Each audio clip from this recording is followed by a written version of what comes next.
رحمت و رضوان قدس اللہ سرہ، اور اس وقت کے حضرت امام حسن بصری، حضرت شفیق بلخی، حضرت ذوالنون مصری، حضرت نجم الدین کبریٰ، حضرت سجی سقطی، حضرت جنید بغدادی، حضرت فضیل ابن ایاز، پھر آگے آپ آئے حضرت شیخ سعدی، حضرت مولانا رومی، حضرت سعدی شیراز، یہ سارے لوگوں نے پھر تصوف کو اور کھل کے بیان کیا کہ مقصد کیا ہے تصوف کا۔ ابھی آپ نے ذکر سنا، مولانا محترم کشف المحجوب کا حوالہ دے رہے تھے حضرت داتا علی ہجویری رحمت اللہ علیہ کا۔ آپ فرماتے ہیں کہ اخلاق حسنہ کا دوسرا نام تصوف، یہ نیتوں کو پاک کرنے کے لیے بیعت کا نظام شروع کیا گیا۔ بیعت کہتے ہیں یہ بیچنے کو، اپنے آپ کو بیچ دے،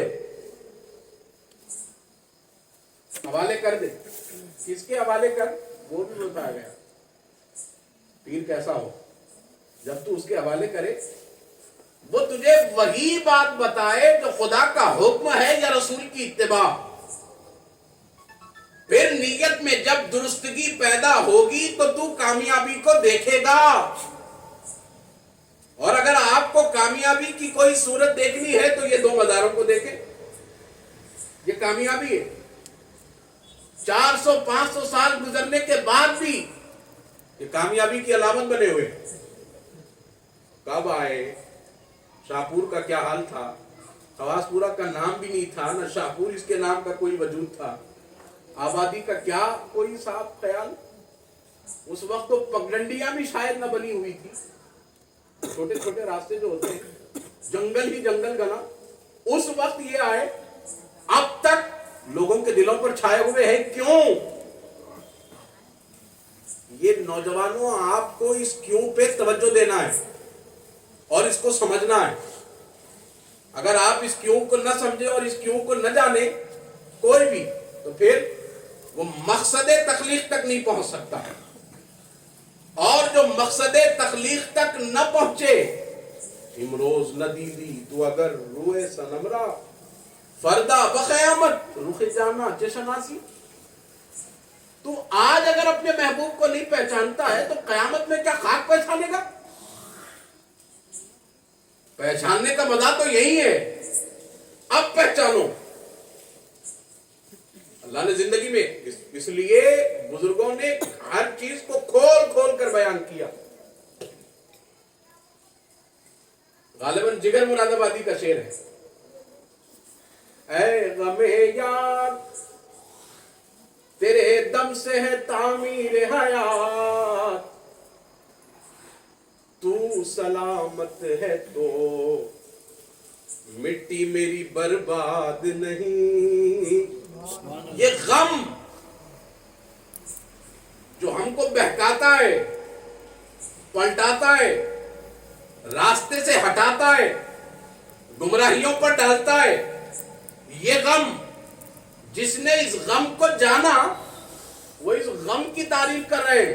اے غم یار تیرے دم سے ہے تعمیر حیات۔ زندگی اگر کامیاب ہو سکتی ہے تو اس غم کی بنیاد پر، اس غم کو سمجھا جائے۔ ہمارے پاس تو بولتے ہیں نا، ارے اللہ 70 ماہوں سے زیادہ محبت کرتا ہے۔ 70 یہ سمجھانے کی بات ہے۔ 70 ماہوں سے زیادہ مطلب کیا ہے؟ سمجھانے والی بات، ورنہ 70 ماہیں تو یہی خواص پورا کی ایک گلی میں ہو جاتی ہے۔ 70 ماہیں، رب کی رحمت اتنی محدود، اس کا رحم اتنا چھوٹا کہ ایک گلی میں ہی رب کے رحم کی مثال تمام ہو جائے۔ وہ مثال دی گئی، تم ایک ماں کے رحم کو نہیں سمجھ سکتے، رحمت کو نہیں جان سکتے، اس کی ممتا کو نہیں سمجھ سکتے، تو 70 کا ایک عدد دیا، وہ تو 70 ماہوں سے زیادہ رحم کرنے والا۔ ہر ماں یہ چاہتی ہے میرے بچے کو ہر وہ چیز ملے جو اس کی خواہش ہے۔ وہ 70 ماہوں سے زیادہ وہ نہیں چاہتا۔ میرا بندہ اے سی چاہتا ہے، اس کے پاس اے سی بھی ہو، کار چاہتا ہے، کار بھی ہو، سوٹ پہننا چاہتا ہے وہ بھی ہو، شیروانی پہننا چاہتا ہے وہ بھی ہو، گھر بلڈنگ بنانا چاہتا ہے وہ بھی ہو۔ رب نہیں چاہتا، پھر دیتا کیوں نہیں ہے؟ جی اگر وہ دینے پر آ جائے میرے پیارے ذرا غور کیجئے، جنت میں ابتدائی درجہ جو مومن کا ہے نا، وہ کسی بھی وقت جائے گا، اپنے اعمال کی کچھ وقت کی سزا بھگت کر جہنم میں جائے گا۔ جنت میں ابتدائی مومن کے لیے جنت میں 70 حوریں طے کر دی گئی، بڑا محل طے کر دیا گیا۔ یہ تو کمپلسری ہے ہی، فکس، سمجھ میں آ رہا ہے، اس میں کوئی سمجھوتا نہیں، یہ تو ہے پکا۔ اب بڑھانا ہے تو آپ کیجئے، کوششیں کیجئے، اس کا نظام بتایا گیا ہے، یہ تو پکی۔ دینے والے نے اپنے ارادے کا اظہار کر دیا اور بتا بھی دیا کہ ہم یہ دیں گے، مگر اس دنیا میں دینے پر قادر ایسا کہ پیدا کیا حوروں کو مومنوں کے لیے، اور جب سے ان کی تخلیق کی گئی ہے ان کو اس وقت تک جس کے لیے ان حوروں کو بنایا ہے کوئی غائب چھوئے گا نہیں۔ اتنا اختیار اپنی تخلیق پر، مگر وہ رب اس دنیا میں بندے کو اگر کچھ نہیں دیتا ہے تو کیوں؟ یہ غم کی کیفیت ہم پر کیوں طاری رہتی ہے؟ کوئی چیز نہیں دی جاتی ہے تو کیوں؟ تو بچا بچا کے نہ رکھ اسے، کہ یہ آئینہ ہے وہ آئینہ کہ شکستہ ہو تو عزیز تر ہے نگاہ آئینہ ساز میں۔ آئینہ بنانے والا، تراشنے والا، فریم میں جڑنے والا جو ہوتا ہے نا، اس کی دکان میں کئی سارے آئینے، مگر وہ آئینہ جو ٹوٹ جاتا ہے اس سے اس کو محبت پیدا ہو جاتی ہے، اور سارے آئینوں کو چھوڑ کر اس کی توجہ اس شکستہ پر ہوتی ہے۔ سمجھ میں آ رہی ہے بات؟ میرے پیارے غور کرو، آئینے بہت سارے، ہزاروں رکھے ہوئے دکان میں، مگر وہ جو ٹوٹا نا، اب سارے آئینوں سے ہٹ کر اس کا خیال اس ٹوٹے ہوئے آئینے پر ہے۔ رب، بندے بہت ہیں، اس کا خیال کسی کے پاس سے ہٹتا نہیں، مگر جب کسی بندے پر دنیا میں کوئی ایسی غم اور مصیبت کی کیفیت طاری ہوتی ہے اور اس حال میں بھی بندہ صبر کے ساتھ اپنے رب سے وفاداری پر اپنی کمر کو کس لیتا ہے تو رب کی رحمت اس کی طرف متوجہ ہو جاتی ہے، پھر غم اسے غم نہیں لگتا، اور جب اسے غم نہیں لگتا تو اس کا اظہار کیسے ہوتا ہے؟ الا، خبردار، ان اولیاء اللہ لا خوف علیہم ولا هم یحزنون، خبردار ہو جاؤ، سمجھ جاؤ، میرے دوست جو ہوتے ہیں نا، نہ انہیں کسی چیز کا ڈر ہے نہ کسی چیز کا خوف۔ کیوں؟ اس لیے کہ ٹوٹے ہوئے دل کی اہمیت کو انہوں نے جان لیا ہے۔ تو دل میں تو آتا ہے، سمجھ میں نہیں آتا، یہ ہے ذات۔ تو دل میں تو آتا ہے، سمجھ میں نہیں آتا۔ آنکھ کے راہ سے، آنکھ کی راہ سے آ جاؤ اتر کر دل میں، آنکھ کی راہ سے آ جاؤ اتر کر دل میں، عقل کی راہ سے آؤ گے تو پھیرا ہوگا۔ بات سمجھ میں آ رہی؟ ہاں؟ نعرہ تکبیر، اللہ اکبر، نعرہ تکبیر، اللہ اکبر، نعرہ رسالت، علماء اہل سنت، وآلہ وصحبہ وسلم تسلیما۔ ربنا ما ھذا خلقت باطلا، اللہ نے کوئی بیکار چیز پیدا کی ہی نہیں ہے، ہر چیز تیرے لیے کام کی، مصیبت بھی کام کی، غم بھی کام کا، تکلیف بھی کام کی۔ جب تم اس غم تکلیف کو سمجھ جاؤ تو پھر ان کو اعلان کیا جاتا ہے۔ پھر اعلان بھی صرف ایسا نہیں کہ خوف نہیں ہے، غم نہیں ہے، نہیں، پہلے اظہار محبت کے ساتھ اللہ، ایک تو ڈرایا جا، خبردار، سمجھ جاؤ، انا، بے شک، شک بھی نہ کرنا، اپنی عقل کے گھوڑے نہ دوڑانا، اولیاء اللہ میرے دوست، سند دی جا رہی، محبت کا اظہار کیا جا رہا ہے، یہ میرے لیے غموں کو برداشت کرتا رہا، میرے لیے تکلیفوں کو برداشت کرتا رہا، بھوک پیاس اس نے میرے لیے برداشت کی۔ سنو، پہلے تو تم سنبھل جاؤ اور اپنی عقل کو اپنی جگہ رکھو، اس میں اپنی عقل کو دخل نہ دینا، اس لیے کہ اب وہ میرا دوست ہو گیا ہے۔ اب تم جس سے خوف کرتے ہو اس کے بارے میں بھی یہ نہ سمجھنا کہ اس کو بھی خوف ہوگا، اور جو غم تمہیں ستاتا ہے اس کے بارے میں یہ نہ سمجھنا کہ وہ غم بھی اس کو ستاتا ہے۔ نہیں، اب خوف اور غم کا فلسفہ اس کو معلوم ہو گیا ہے۔ اب خوف بھی اس کے پاس اپنے محبوب کا پیغام ہے، اور غم بھی اس کے پاس اپنے محبوب کا پیغام ہے۔ سمجھ میں آ رہی ہے بات؟ تو میرے پیارے، اللہ نے حواس خمسہ دیے پہچاننے کے لیے، مگر پیدا اس لیے کیا ہے کہ مجھے پہچان، مجھے جان، میری معرفت حاصل کر، تم سمجھو۔ تو یہاں ایک اور بات میں عرض کروں، آدمی اس وقت تک رب کو پہچاننے کی راہ پر چل نہیں سکتا جب تک کہ وہ اپنے نفس کو نہ سمجھے۔ من عرف نفسہ فقد عرف ربہ، جس نے اپنے نفس کو پہچانا اس نے اپنے رب کو پہچانا۔ یہاں رب ہے، اللہ نہیں، رب پالنے والا۔ تو اپنے نفس کو پہچان تاکہ تجھے پالنے والا سمجھ میں آئے۔ تو نافرمانی پر نافرمانی کر رہا ہے، مگر وقت پر میں کھانا دے رہا ہوں کہ نہیں؟ میں نہیں چاہتا کہ تو اس جگہ دیکھے، اس کے بعد بھی میں نے تیری آنکھ کی روشنی نہیں چھینی۔ میں نے تجھے بتا دیا ہے کہ لوگوں کی غیبتیں نہ سنا کر، اس کے بعد بھی تو غیبتیں سنتا ہے، پھر بھی میں نے تیری سماعت میں کوئی کمی نہیں کی۔ ایسی ہی کئی ساری چیزیں میرے چاہنے کے خلاف تو کرتا ہے، پھر بھی میں نے کسی میں کوئی کمی نہیں کی۔ پہچان اپنے نفس کو، اس کی خواہشوں کو، تاکہ تو اپنے رب کو پہچانے۔ اور جب تو اپنے نفس کو پہچانے گا، یا اللہ میرا نفس تو نے جو چاہا یہ اس کے الٹ کرتا رہا، تو نے چاہا کہ نماز پڑھے یہ نہیں پڑھتا رہا، تو نے چاہا کہ یہ روزوں میں رہے یہ منحرف رہا، تو نے چاہا کہ اخلاق والا بنے یہ اخلاق سے ہٹا رہا، تو نے چاہا کہ یہ انسانوں میں امن کا نشان بن کر رہے یہ اس سے بھی پلٹ کر رہا، تو نے چاہا کہ یہ علم والا بنے، سکھانے والا بنے، امن قائم کرنے والا بنے، لوگوں کو حقوق دلانے والا بنے، مظلوم کا مددگار بنے، محتاج کا دستگیر بنے، مگر یہ نہیں بن پایا، یہ نہیں بن رہا ہے، یہ ہٹ رہا ہے، یہ جہالت میں جا رہا ہے۔ یا اللہ میرا نفس اتنا سرکش، اتنا بےمان، اتنا بددیانت، اتنا ظالم، تیری ربوبیت کے قربان تو نے کوئی چیز روکی نہیں، کھانا برابر دے رہا ہے، ہر چیز برابر مل رہی ہے۔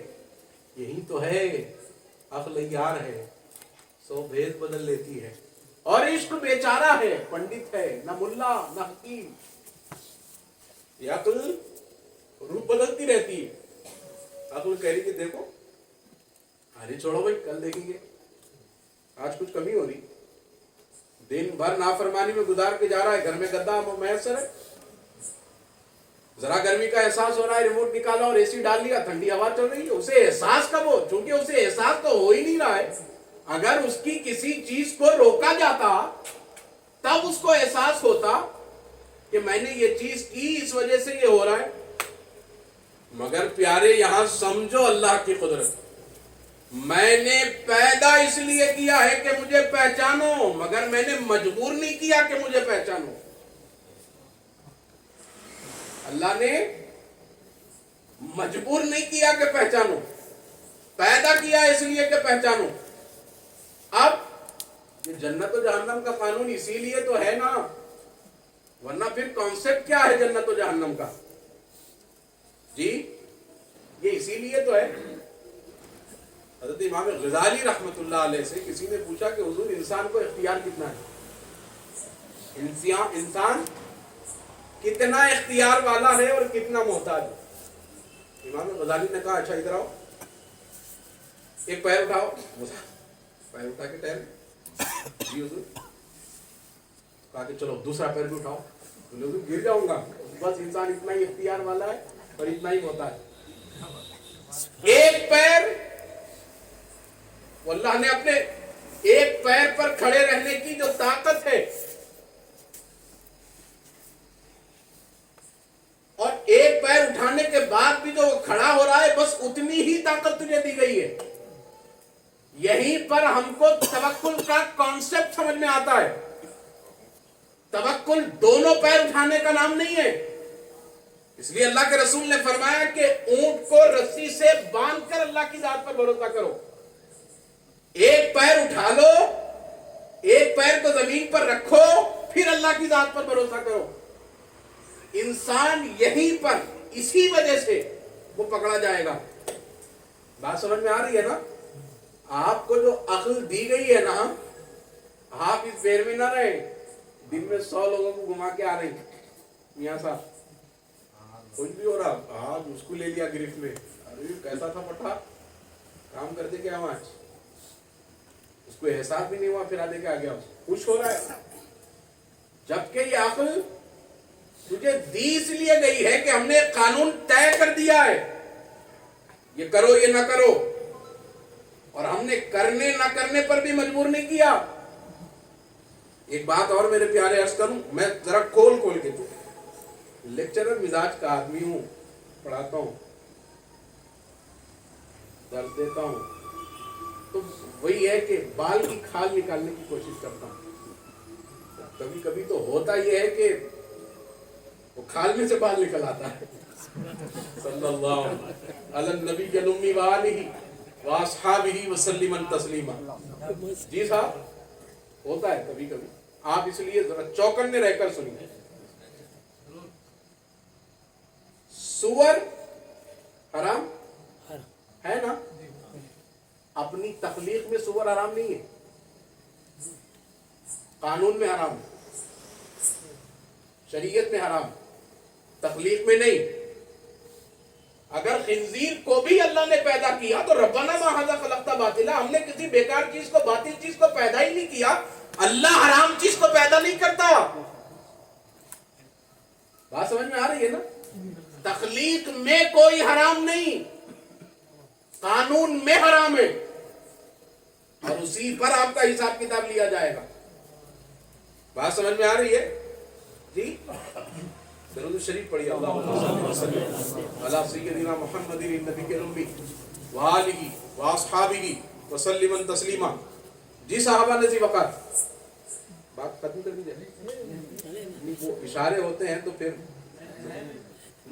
चाय अगर आप पिलाना चाहते हैं तो फिर आइंदा इंशाल्लाह मुलाकात होगी, जब आप लोग चाय पी लीजिए, फिर आइंदा जब अल्लाह ने मौका दिया।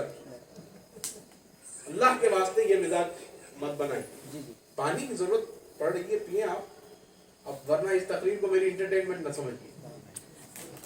मैं इधर तकरीर करता रहूं, आप चाय पीते रहें, ये कोई हंसी ठट्टे की महफिल नहीं हो रही है। अल्लाह के वास्ते आपने जलसा किया है, मैं वहां से आया हूं तो लिफाफे के लिए नहीं, हस्बुनल्लाहु व निअमल वकील, मेरे लिए मेरा रब काफी है। रसूलुल्लाह के सदक़ों पर जिंदगी गुजरती है, तेरे टुकड़ों पे पले गैर की ठोकर पे न डाल, झिड़कियां खाए कहां छोड़ के सदका तेरा। और वो सदके मिलने के लिए एक वसीला मेरी जिंदगी, मेरी नस्लों की जिंदगी के लिए काफी है। तेरी सरकार में लाया है रजा उसको शफी जो मेरा गौस है और लाडला बेटा तेरा। मैं ना लिफाफे के लिए आया हूँ, न कोई तकरीर करने का मुझे शौक। हैदराबाद से सफर करके, और आप जानिए सोया नहीं हूं मैं, गशी थी मुझ पर। अब ये दस्तगीरी करने वाले की दस्तगीरी है, मैं सो गया था, 5 मिनट में मुझे उठा दिया गया। आने के बाद भी मुझे चक्कर आ रही थी, मगर अब मैं इतना एक्टिव हूं कि आप फजर तक कहने के लिए कहिए, कहता जाऊंगा। जो मेरा मददगार है वो मेरी मदद कर रहा है, और आप जब तक सुनना चाहेंगे मैं उसी वक्त तक सुनाऊंगा। अब बीच में इधर उधर चाय चिप्स वगैरह ऐसी बातें होंगी तो फिर वो खुद ब खुद घुटने फोल्ड हो जाएंगे। बात समझ में आ रही है? दरूद शरीफ पढ़े, अल्लाह सय्यदिना मुहम्मदिन नबील उम्मी व आलिही व अस्हाबिही व सल्लिमन तस्लीमा। मैं आपको एक बात सुनाऊं, एक हिकायत सुने। मौलाना रूम ने मसनवी में एक हिकायत लिखी। 5 चोर थे और वो बादशाह के महल में चोरी करने का प्रोग्राम बना रहे, अंदर जाके खजाना लूटना है। चोर 5 आपस में दायरा बनाकर अब एक दूसरे के हुनर पूछ रहे हैं, तेरे अंदर क्या खूबी है, तेरे अंदर क्या खूबी है। बात समझ रहे? जी साहब, तो तवज्जो से सुनिए आप। ये चोरों का प्लान था, किसी तरह बादशाह को जासूसों के जरिए पता चल गया कि रात में चोर लूटने वाले हैं खजाना। बादशाह की हिकमत शाहाना, उसने कहा अच्छा नहीं, इनको रंगे हाथों पकड़ना चाहिए। मैं अपने टॉपिक से नहीं हटा हूं, मैं जो बात कर रहा हूं आप उसको समझो। अल्लाह ने आपको अक्ल दी, ये आपके दायरे को वसी किया है, छोड़ा जा रहा है। मैं उसके लिए एक हिकायत बयान कर रहा हूं ताकि आपके जहनों में बात खुले। बादशाह ने कहा कि नहीं, रेड हैंड पकड़ेंगे, ऐसा नहीं। फिर सुनी सुनाई बात, जासूसों की इत्तला मिल गई, उनको पकड़ लिया, दाब लिया, नहीं। तो बादशाह ने शाहाना लिबास उतारा, फटा हुआ लिबास पहना और फिर इधर उधर से घूमता हुआ आके वो 5 में शामिल हो गया और कहा कि भाई आप लोग लगता है चोर हो।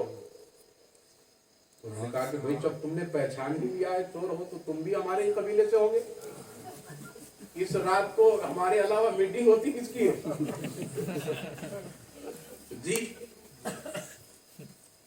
तो कहा अच्छा ठीक है। बादशाह ने कहा अब मैं कह रहा हूं बादशाह, मगर आप अपने दिमाग से समझेंगे चोर।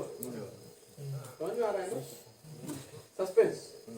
मगर मैं बादशाह ही कहूंगा, मगर वो है, मगर है असल में बादशाह। बाल में खाल, खाल में बाल। समझ में आ रही है बात? देख, अब वो 5 जोड़े देख, बादशाह गए, आगे कहा कि मैं भी शामिल करना चाहता हूं।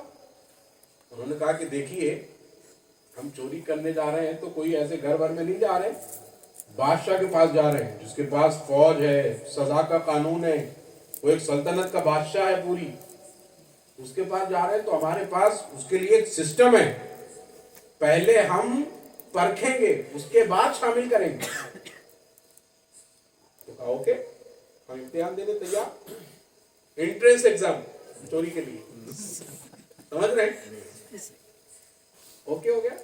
अब चारों सरगोशी में आए, 5-6 लोग सरगोशी में आए, उनमें से एक सरदार था, पहले ही 5 में एक सरदार बना लिया गया था। 6ठा बादशाह आया, मगर वो है कौन? मगर दरअसल है वो बादशाह, है ना? मगर उनको क्या मालूम कि वो बादशाह है, इसलिए उन 5 में सरदार वही है जो चोर है। ये बादशाह चोर बन के शामिल हुआ। थोड़ा सा मंतिक और फलसफा भी है, वो दिमाग की रगें इस वक्त खुलेगी, और 3 भी बज जाएंगे तो नींद नहीं आएगी ऐसी बातों पर। आखिर बोलना क्या चाह रहे हैं? उस सरदार ने कहा पहले आदमी से कि चलो बताओ तुम्हारे अंदर क्या हुनर है, ताकि हम तय करें कि तुमको इस प्रोग्राम में साथ ले जाना है या नहीं। पता चला कि 2 कौड़ी का भी ना निकला और खजाने में सोने का हिस्सेदार। चल बता तेरी खूबी क्या है। उसने कहा कि मेरी खूबी मेरे कानों में। अच्छा वो क्या खूबी है? तो उसने कहा कि कुत्ता जब भौंकता है तो मैं उसके भौंकने को सुन के पता लगा लेता हूं कि वो क्या कह रहा है। बड़ी बात है ना? अगर आज ऐसा हो जाए तो हम करामत नहीं समझेंगे इसको, कुत्ता बोल रहा तो समझ गया, करामत समझेंगे ना। मगर वो चोरों के सरदार का स्टैंडर्ड देखो, वो कह रहा है कि तू हमारे पास 1 कौड़ी का भी नहीं है, रास्ते में अगर कुत्ता मिल गया तो ठीक, नहीं मिला तो हिस्सा तो बराबर देना पड़ेगा, है ना? हालांकि इतनी खूबी के कुत्ते की आवाज सुनकर जाने के क्या कह रहा है, मगर वो सरदार कितना पहुंचा हुआ है, कह रहा है तू तो 1 कौड़ी का भी नहीं, मगर फिर भी एहतियातन तुझे रखते हैं, बड़ी जगह हाथ मारना है। दूसरी की बारी है। सरदार ने पूछा कि बताओ तुम्हारी खूबी क्या है? उसने कहा कि जी मेरी खूबी तो जो है वो मेरे बाजू में, मैं जब कमंद को फिरा कर फेंकता हूं फसील की दीवार पर, तो वो इतना मजबूती से गड़ जाता है कि आप काफिले के काफिले चढ़ा लीजिए, वो अपनी जगह से हिलता नहीं। तो सरदार ने कहा कि हाँ, तू कुछ काम का तो है। अब फसील की ऊंची दीवारें होंगी और जब तक कमंद नहीं होगी हम चढ़ेंगे कैसे? कहा तू ये भी चलेगा, तू काम का है, तू साथ है। अब पूछा तीसरे से, बताओ तुम्हारी क्या खूबी? उसने कहा कि जी हुजूर, मेरी खूबी वो मेरी नाक में। उसने कहा अच्छा, क्या खूबी है तेरी? उसने कहा कि मैं सूंघ के पता लगा लेता हूँ सोना कहाँ है। हाँ? आज कौन सूंघ के पता लगाते हैं बम कहाँ है? वो आप सोच लीजिए। उसने कहा सूंघ के पता लगा लेता हूँ सोना कहाँ है। चोरों के सरदार ने कहा अरे यार, हम तो जिस मकसद के लिए जा रहे हैं वो है सोना, तो वही कहाँ रखा हुआ है नहीं मालूम, तो फिर हम कामयाब कैसे होंगे? तू तो बहुत जरूरी आदमी है। फिक्स, ग्रांटेड, पक्का। चौथे की बारी, चलो बताओ तुम्हारी खूबी क्या है? चौथे ने कहा कि जी हुजूर, मेरी खूबी तो मेरे मुक्के में है। बड़े से बड़े दरवाजे पर जो है 2-3 मुक्के लगाऊं तो वो दरवाजा टूट जाता है। तो कहा कि हाँ, तू भी काम का है, चाबी तो हमारे पास नहीं, अंदर से सांकल लगी होगी या बाहर से कुछ लगा होगा, अंदर जाएंगे कैसे? तू काम का। कितने हुए? 4। हाँ, गिनती भी करते रहना, बहुत मुश्किल गिनती है। 10 से अंदर की गिनती है, मगर इसमें सारी गिनतियां आ जाती हैं। कितने हुए? 4। अब बारी किसकी थी? नहीं, किसकी? चोर बादशाह। ये सेंसिटिविटी है, चोर बादशाह नहीं, वो बादशाह है, बादशाह ही है। कहा मगर अभी तो एक है ना। उसने कहा कि बताओ तुम्हारी खूबी क्या है अजनबी, तुम बताओ तुम्हारी खूबी क्या है? उसने कहा कि जी नहीं, मुझसे पहले 5 मशवरा कर रहे थे, तो पहले 5 आप अपनी खूबी बता दो, फिर मैं छठा हूँ, सबसे आखिर में बताऊंगा। अगर मैं काबिल का हुआ तो रख लेना, वरना फिर मैं अपना रास्ता नाप लूंगा, कोई मसला नहीं, तुम बताओ। उसने कहा चलो वही ठीक है, सुनो। अब किसकी बारी थी?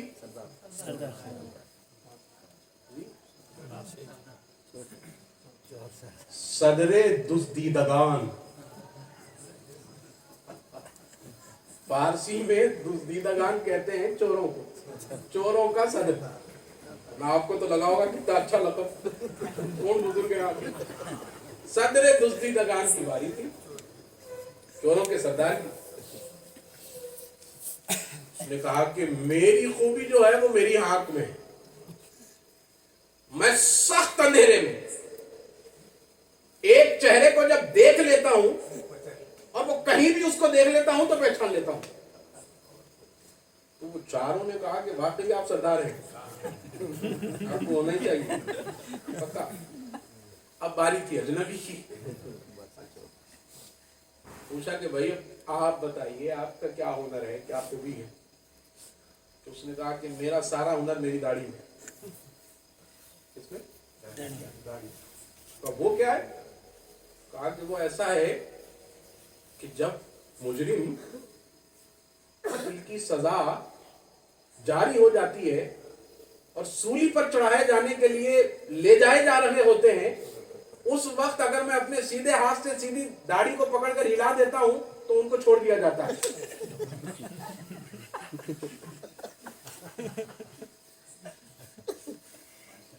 पांचों सोचने लगे। पांचों ने कहा कि भाई चोरी के शुरू से लेकर इख्तिताम तक सब चीजें थी, मगर जान बचाने का कुछ भी हुनर नहीं था किसके भी पास। जान बचाने का हुनर किसी के पास भी नहीं था। अब असल तो यही थे, जान है तो सोना काम आएगा, जान ही नहीं तो फिर सोना लेके करें क्या? तो सब ने मुत्तहिदा और मुत्तफिका तौर पर बादशाह को चोरों का सरदार बनाया। सब ने कहा कि देखो ये जो हुनर है ना वो हमें किसी के पास नहीं, जान बचाना बड़ा हुनर, आप हमारे सरदार। बादशाह की भी सादगी। तो कहा ठीक है, आप लोग मुझे इस काबिल समझते हैं तो फिर चलिए, मैं ही सरदार। मौलाना रूम यहाँ पहुंचकर कहते हैं, हाय गाफिलो,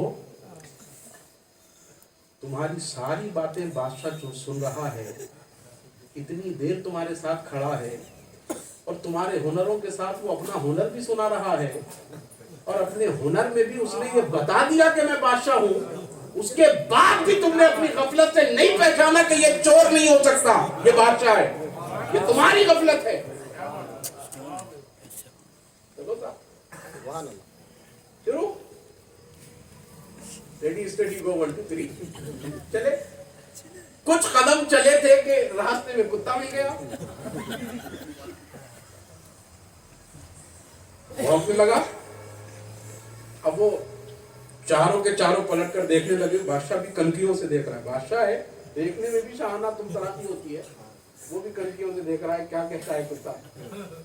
भौंक रहा था, सबने देखा, कहा यार चल, तेरी तू एक कौड़ी का ही था मगर वो कौड़ी किसी काम तो आई, चल ये बता कि कुत्ता क्या कह रहा।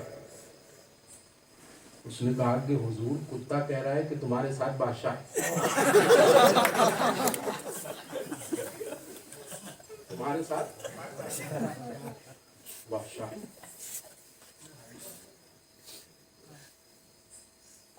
सबने कहा इतनी रात में हमारे साथ तो बादशाह क्या करे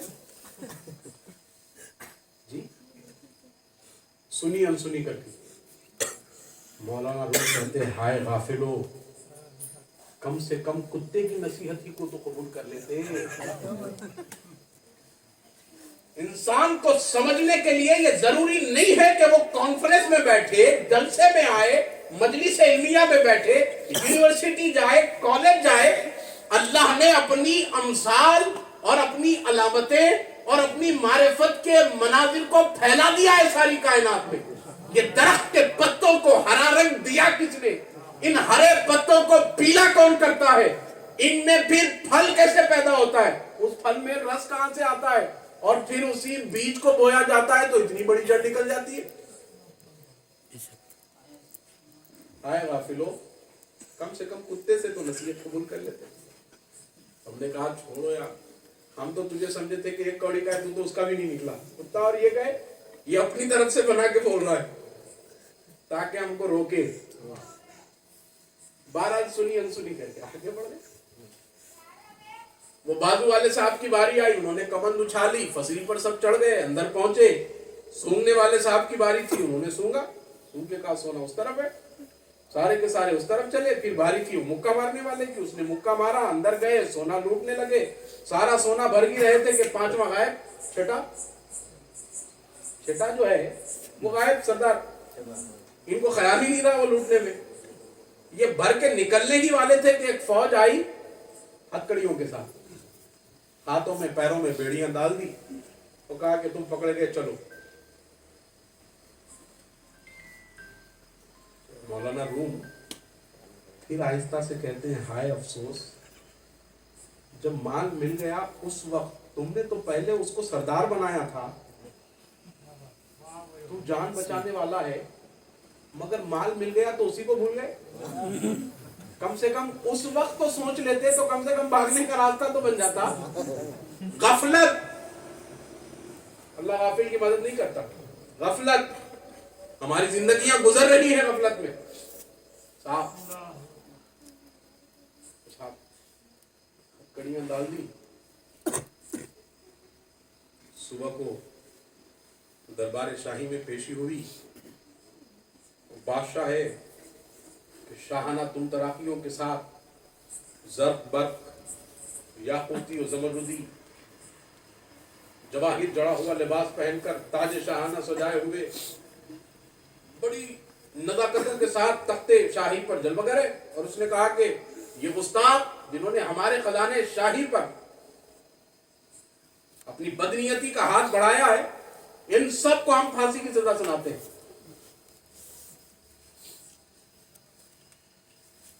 अब सब एक दूसरे को देख रहे हैं, आए क्या हुआ।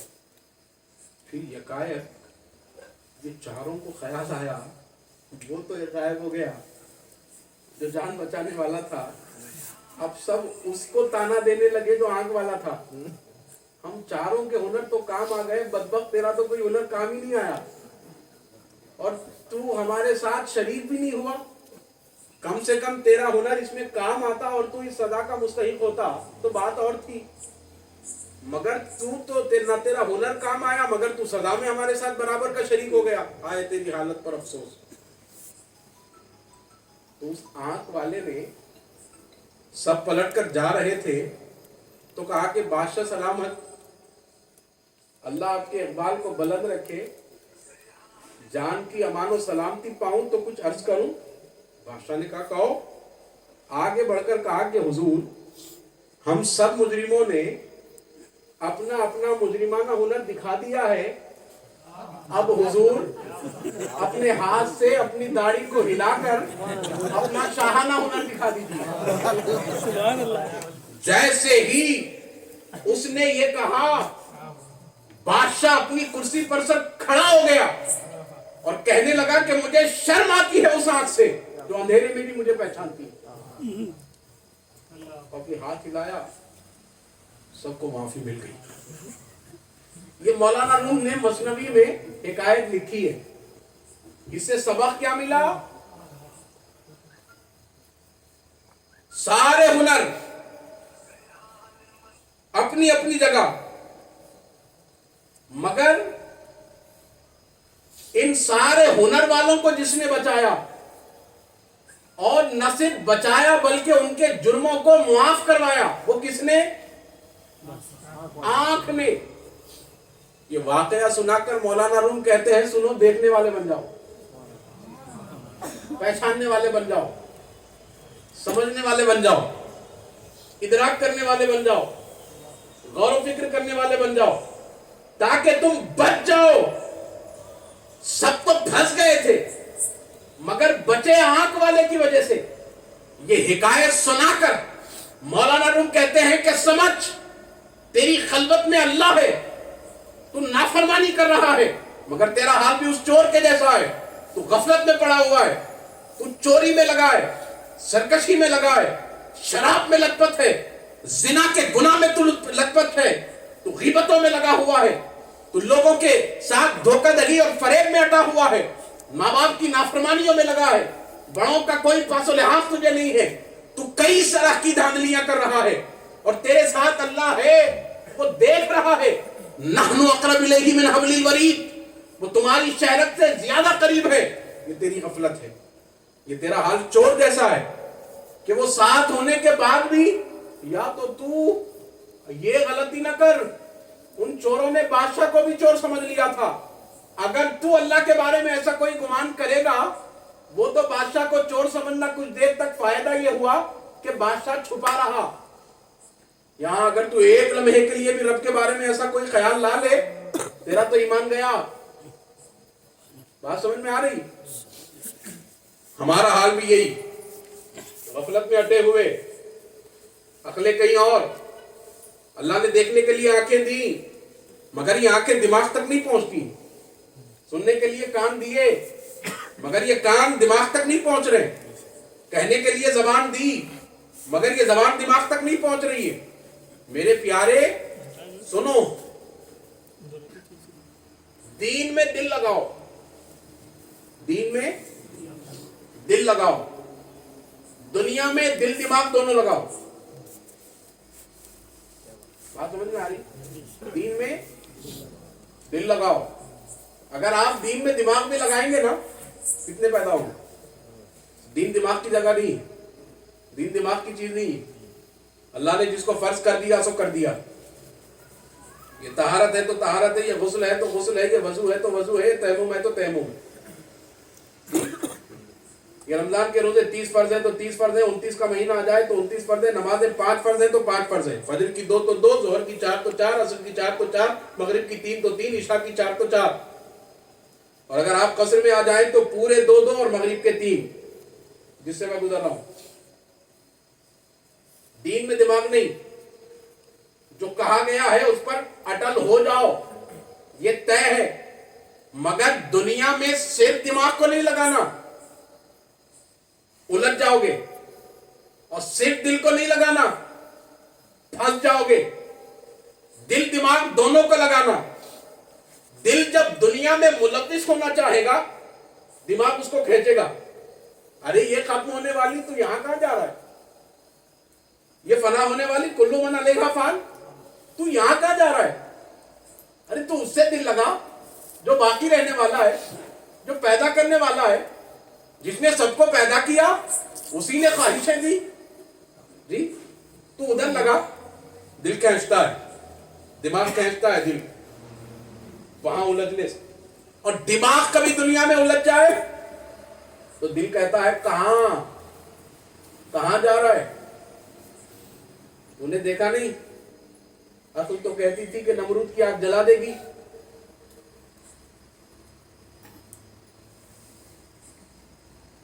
लेकिन जब इश्क नारे नमरूद में बेखौफ खतर कूद पड़ा, वही आग गुलजार बन गई। दिल दिमाग को खींचता है, दिमाग दिल को खींचता है। यही एक कैफियत बनेगी ईमान की, बैलेंसिंग रहेगी। अल ईमानु बैनल खौफी वर रिजा, ईमान खौफ और उम्मीद के दरमियान है। दिल डराता है, दिमाग उम्मीद पैदा करवाता है। अगर सिर्फ दिमाग को ले लो तो उम्मीद ही उम्मीद, डूब जाओगे। सिर्फ दिल को ले लो तो खौफ ही खौफ, जी नहीं पाओगे। दिल और दिमाग दोनों को ले लो, कभी ये खौफ की तरफ पलटे, कभी उम्मीद की तरफ पलटे।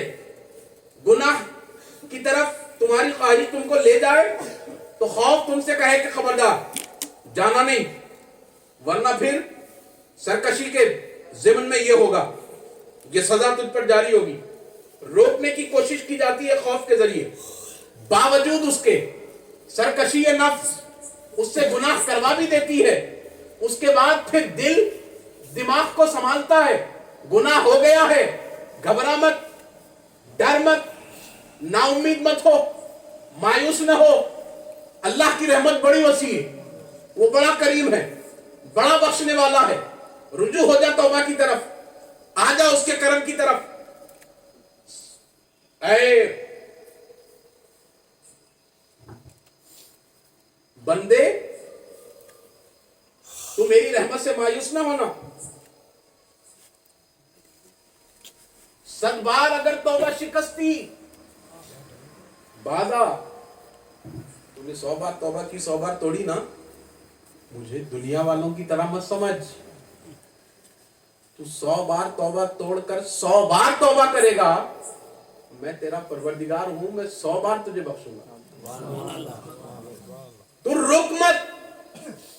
कब तक तौबा करता रहूं, कब तक माफी चाहता रहूं? नहीं, तेरा काम यह है कि गुनाह हो जाए तो रुजू हो जा रहमत की तरफ।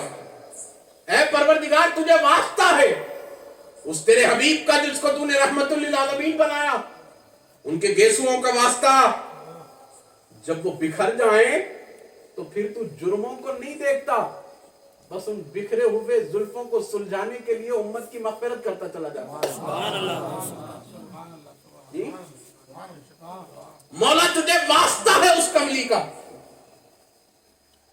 कि उस हुस्न वाली जात ने कमली का रंग काला मुंतखब किया ताकि मेरी उम्मत के गुनाहों को इसमें छुपाऊं। मौला, गुनाह मुझसे हुए, नाफरमानियां मैंने की, सरकशी मेरे नफ्स ने की, मेरी जहालत ने मुझे उबारा इन चीजों पर, मगर है मेरे रब, अमल तो मैंने किया, मगर बात तेरे हबीब की तरफ जा रही है, बात वहां पहुंच रही है।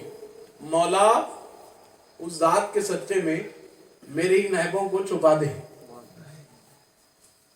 हज़रत अल्लामा इकबाल ने कहा, गर तुम्ही बीनी हिसाबम नागुज़ीर, ऐ परवरदिगार, अगर मेरा हिसाब लेना अगर जरूरी ही है तो फिर अज निगाहे मुस्तफा बिनहा बगीर, मौला तू मेरा हिसाब ले, मगर मेरे गुनाहों को मेरे महबूब की आंखों से छुपा दे ताकि उन्हें तकलीफ ना हो। ये मोहब्बत है, ये मोहब्बत है। तो अब मैं पहुंचा हूं उस जगह, اللہ نے کہا کہ تمہاری زندگیوں کے لیے بہترین عملی نمونہ، میں نے جتنی آیتیں پڑھی ہیں نا اس کا احاطہ کر رہا ہوں. لقد کان لکم فی رسول اللہ اسوۃ حسنہ، تمہاری زندگیوں کے لیے بہترین عملی نمونہ وہ میرے حبیب کی زندگی ہے. کھاؤ تو اس طرح جیسے میرے حبیب نے کھا، پیو تو اس طرح جیسے میرے حبیب نے پیا، سو تو اس طرح جس طرح میرے حبیب سوتے رہے، بات کرنے کی کوشش کرو تو اس طرح جس طرح میرے حبیب بات کرتے ہیں، چلو تو اس طرح عاجزی کے ساتھ جس طرح میرے حبیب کو کرتے دیکھا ہے. حتیٰ کہ نماز پڑھنے کے لیے میری بارگاہ میں آ جاؤ تو تم اپنی طرف سے کوئی ادب کا طریقہ اختیار نہ کرنا. ہاتھ باندھو تو اس طرح جس طرح میرے حبیب نے باندھا ہے، رکوع کرو تو اس طرح جس طرح میرے حبیب نے رکوع کیا ہے، سجدہ کرو تو اس طرح جس طرح میرے حبیب نے کیا ہے. جو جو میرے حبیب نے کیا وہی کر. ہر جگہ، خلوت میں، جلوت میں، محفل میں، تنہائی میں، بازار میں، گھر میں، رشتہ داروں میں، خوشی کی حالت میں، غم کی حالت میں، جشن میں، تنہائی میں، غموں کی کیفیت میں، امیری کی حالت میں، غریبی کی حالت میں، محتاجی میں، لاچاری میں، بے بسی میں، بے کسی میں، تو جس حالت میں رہ، تیرے لیے بہترین عملی نمونہ میرے حبیب کی زندگی ہے. تو اس کو اختیار کر. اور پھر ساتھ میں فرمایا کہ دیکھو اے حبیب، ذرا آپ ان لوگوں سے فرمائیے، قُلْ إِن كُنتُمْ تُحِبُّونَ اللَّهَ، آپ ان سے کہیے تم اللہ کی محبت کا دعویٰ کرتے ہو، اللہ سے محبت ہے، جھوٹو. اللہ سے محبت کا دعویٰ، ہم اللہ سے محبت کرتے. اچھا صاحب مجھے ایک بات یہ بتائیے، محبت ہوتی کس سے؟ محبت یہ فائنل ٹچ ہے، ایک بات مکمل. محبت کس سے ہوتی ہے؟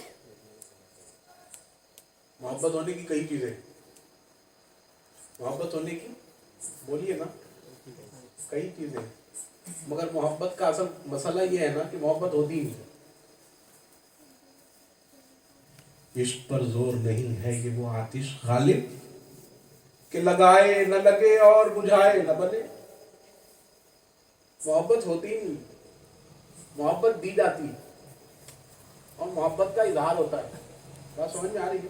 محبت ظاہر ہوتی، میں محبت کرنے لگ گیا، میں محبت کرنے کی کوشش کر رہا ہوں، یہ سب جہالت کی باتیں. سنو تاجدار دکن سرکار سیدنا بندہ نواز رضی اللہ تعالیٰ عنہ قدس اللہ سرہ نے کیا فرمایا؟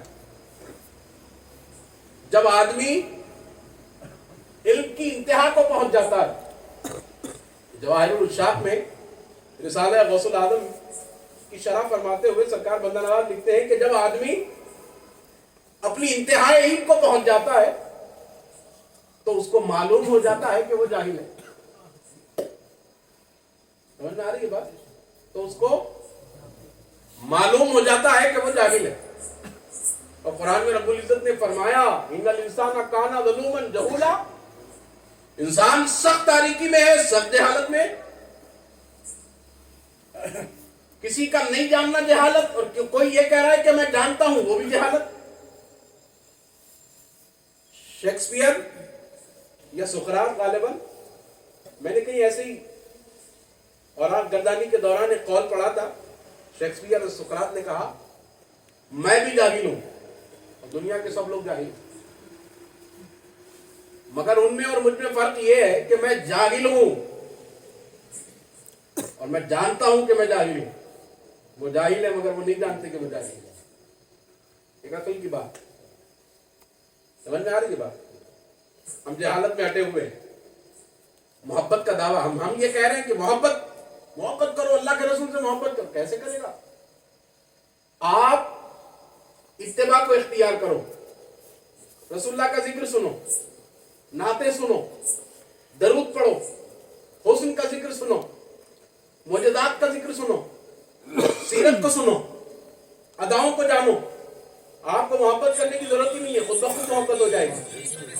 حسن سے محبت ہوتی ہے، جو حسن مدینے والے کے پاس ہے اللہ نے کسی کو دیا ہی نہیں ہے، نہ اول نہ آخر۔ حسن یوسف بھی وہاں دم بخود ہے۔ بات سمجھ میں آ رہی ہے؟ اے زلیخا تیرا یوسف سر بازار بکے، اور میرے یوسف کو جو دیکھے تو خریدار بکے۔ وہ حسن مصطفی، وہ جمال مصطفی صلی اللہ علیہ وسلم۔ جی صاحب بات سمجھ میں آ رہی؟ یہ کام آپ کریں تو پھر محبت خود بخود پیدا ہوگی۔ قُلْ إِن كُنتُمْ تُحِبُّونَ اللَّهَ، تم اللہ سے محبت کا دعویٰ کرتے ہو، ابھی آپ ان سے کہہ دیجئے فَاتَّبِعُونِی، میری اتباع کرو۔ پھر ساتھ میں یہ بھی فرما دیجئے کہ میری اتباع کرنے سے کیا ہوگا؟ فَاتَّبِعُونِی يُحْبِبْكُمُ اللَّهُ، تم میری اتباع کرو گے تو اللہ تم سے محبت کرے گا، اور جب اللہ تم سے محبت کرے گا تو 400 سال بھی گزر جائیں گے تو آپ عرس منانے کو آئیں گے۔ یہ محبت ہے اللہ کی، یا آپ ان کو یاد رکھیں گے؟ یہ ہے صاحب محبت۔ تم اللہ سے محبت کرنے کے لیے زندگی گزار دو، محبت نہیں کر سکو گے، اور رسول اللہ کی اتباع کو اختیار کر لو، اللہ تم سے محبت کرے گا، اللہ تم سے محبت کرے گا۔ اور آپ، اللہ نے فرمایا وَمَن يُطِعِ اللَّهَ وَرَسُولَهُ فَقَدْ فَازَ فَوْزًا عَظِيمًا، رسول اللہ کی اطاعت ہی اللہ کی اطاعت۔ اللہ کے حکم کو کس نے سنا، کس نے جانا، کس تک پہنچا؟ تم میرے حبیب کے سنے ہوئے حکم کو ہی، میرا حکم جانو، زبان ان کی ہے، کلام ہم کرتے ہیں۔ بات سمجھ میں آ رہی؟ اس لیے کہا وَمَا رَمَيْتَ إِذْ رَمَيْتَ وَلَٰكِنَّ اللَّهَ رَمَىٰ، جو کنکریاں آپ نے پھینکی، آپ نے نہیں پھینکی بلکہ اللہ نے پھینکی۔ اور جب بیعت کر رہے ہیں، بیعت رضوان درخت کے نیچے، رب العزت فرمانے ید اللہ فوق ایدیہم، ہاتھ ہے رسول اللہ کا، رب العزت فرماتے ہیں کہ دراصل ان کے ہاتھوں پر اللہ کا ہاتھ جی۔ کلام رسول کلام اللہ، اطاعت رسول اطاعت اللہ، حکم رسول امر اللہ، حسن رسول حسن اللہ۔ اب آگے میں اور کہنے جاؤں تو پھر وہ خانقاہی لحاظ کی باتیں ہو جائیں گی، یہاں تک میں نے جو کیا وہ بنیاد ہے۔ اب ایک ہی جگہ بٹھا کر نرسری والوں کو ABCD بھی پڑھائیے، اور پھر آگے والوں کے سینٹنس بھی انگلش کے بتائیے، پھر 10th والوں کا بھی سلیبس سنائیے، پھر گریجویشن والوں کو بھی پڑھائیے، پھر PhD والوں کو بھی ساتھ ہی پڑھائیے، تو اس میں ہوگا یہ کہ یا تو اسٹوڈنٹ سر کو پاگل کہے گا یا سر خود بخود پاگل ہو جائے گا۔ تو مجھے پوری کی پوری باتیں ایک ساتھ نہیں کرنی، میں نے مقصد بتا دیا۔ میں نے تم کو پیدا اس لیے کیا ہے کہ تم مجھے پہچانو، اور تم مجھے پہچان اس وقت سکو گے جب میرے حبیب کی اتباع کرو گے۔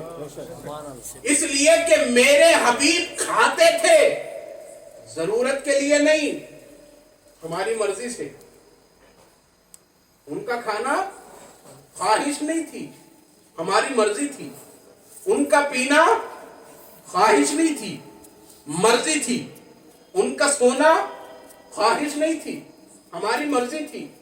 ان کا جاگنا خواہش نہیں تھی، ہماری مرضی تھی۔ ان کا جنگ کرنا خواہش نہیں تھی، ہماری مرضی تھی۔ ان کا صلح حدیبیہ میں جانا، کمپرومائز کرنا ان کی خواہش نہیں تھی، ہماری مرضی تھی۔